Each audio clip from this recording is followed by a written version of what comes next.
Good evening, everyone. If you don't know, you should know. My name is Rameez and I am a filmmaker and a film critic, and I am a man of my word. I told you as soon as I get to 1,000 subs, we will have the review of The Wire Season 5, so let's get on with this.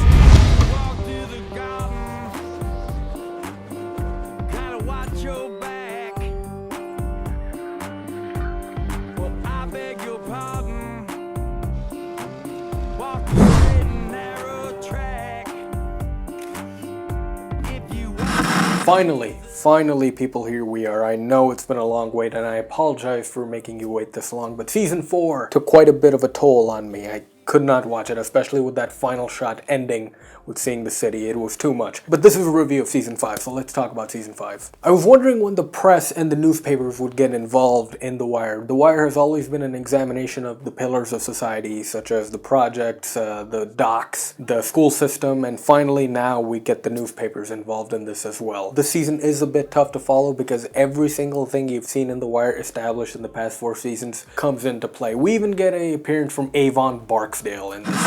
I have a personal liking towards this season because there was a moment in my life where I wanted to be a journalist, and The Wire doesn't do anything new with this story. Apart from what we already know, that entertainment has taken over the journalism world as well. It's very hard for newspapers to compete now with other media, especially with internet clickbait around. So our newspapers are going down the hole as well. You see what I did there with the theme song? And also, I just listened to Mark Maron's podcast with David Simon. Mark Maron's a great comedian, by the way. Listen to the podcast, very informative, and I think this was David Simon's favorite season as well, because he at one point was a journalist as well, and the main character from the journalism world is a man named Gus. By the way, fun fact, the man playing Gus directed the pilot and the final episode of The Wire. So getting back to Gus, he kinda looks like David Simon as well when we judge them by physical appearances. The best part of this season are the detectives and the continuation of the story that in order for something to succeed, someone else or something must fall. We start off with the continuation of the bodies, the 22 bodies that were uncovered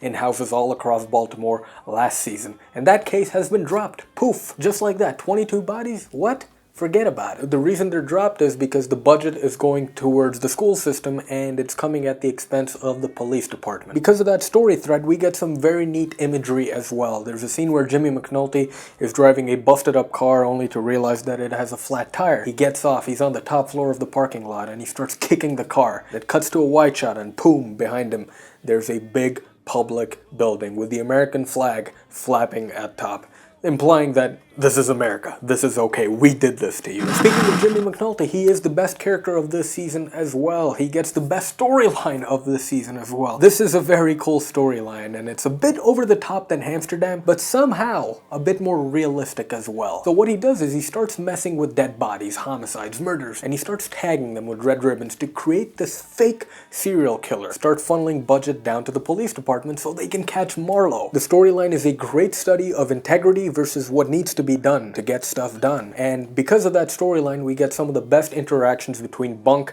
and Jimmy McNulty, and Lester gets involved as well. And another highlight of the season is how McNulty plants this evidence and it plays in with the newspaper stories, also very entertaining. Another great season in the story is that of Bubbles, which I had a problem with in the last season, which was unfair to Bubbles. It was making us feel a bit too sorry for this character of Bubbles. This season he gets a much better story, a much more humane story, and a story which is respectful of sorts towards the character, and it's done well because it's in the background and it's done really solid. I was reading a bunch of reviews and a lot of people were ragging on season 5. Why?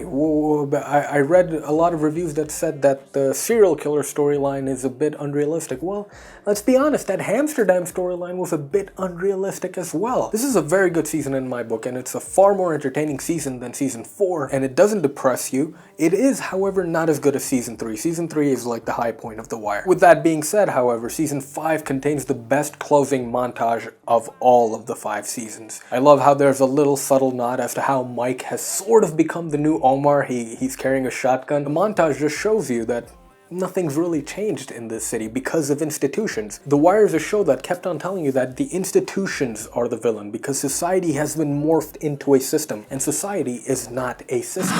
With that being said, also, The Wire was a very hard show for me to criticize, not because it's so good, but because it's not telling a story, it's exploring a story, and that story is of a city. There is no main character in the show, and there's more than many times where scenes don't connect with each other until later on. This is the closest you can get to a docudrama, and a very very entertaining one as well, but it's also understandable as to why people would find a show like this to be boring. I will really miss this show a lot, especially the closing credits. That theme song, whenever it played over a reflective shot of a character, or hell, even the city, it messed with you. It was telling you basically, hell, this might be your city. What's the difference between Baltimore and any other city in the world? Also, whenever I get pissed off at myself, I go to the mirror and I tell myself what Major Rawls told McNulty.